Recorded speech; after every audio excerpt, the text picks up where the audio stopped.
এই দোয়াটা যদি কেউ পড়ে, সে মারা গেলে ওই রাতে ফিতরাতের উপর মারা যাবে। ফিতরাতের প্রথম অর্থ কি বলছিলাম? সবাই বলতে হবে, কি বলছিলাম? তাহলে এই দোয়া পরে রাতা মারা গেলে সে মুসলিম হয়ে মারা যাবে, ঠিক কিনা?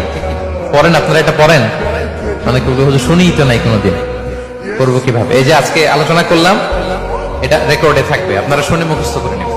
রাসূল সাল্লাল্লাহু আলাইহি ওয়াসাল্লাম বলেছেন, যখন ঘুমোতে যাবা এই দোয়াটা পড়বা। দোয়াটা দেখেন কত চমৎকার।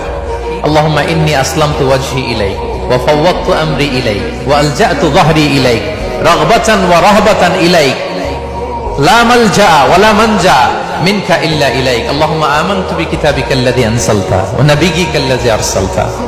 যদি 100 বার এই দোয়াটা কেউ পড়ে সারাদিনে, লা ইলাহা ইল্লাল্লাহু ওয়াহদাহু লা শারীকা লাহু লাহুল মুলক ওয়া লাহুল হামদ ওয়া হুয়া আলা কুল্লি শাইইন কাদির, ওই দিন শয়তান তার কাছে আসবে না। 100 গুনাহ আমলনামা থেকে কেটে দেওয়া হবে, 100 নেকি লিখে দেওয়া হবে, এবং আল্লাহর কাছে দিন শেষে একটা তালিকা পেশ করা হয়, আজকের দিনে কে কি আমল করেছে, এই তালিকায় তার নাম দেখবেন।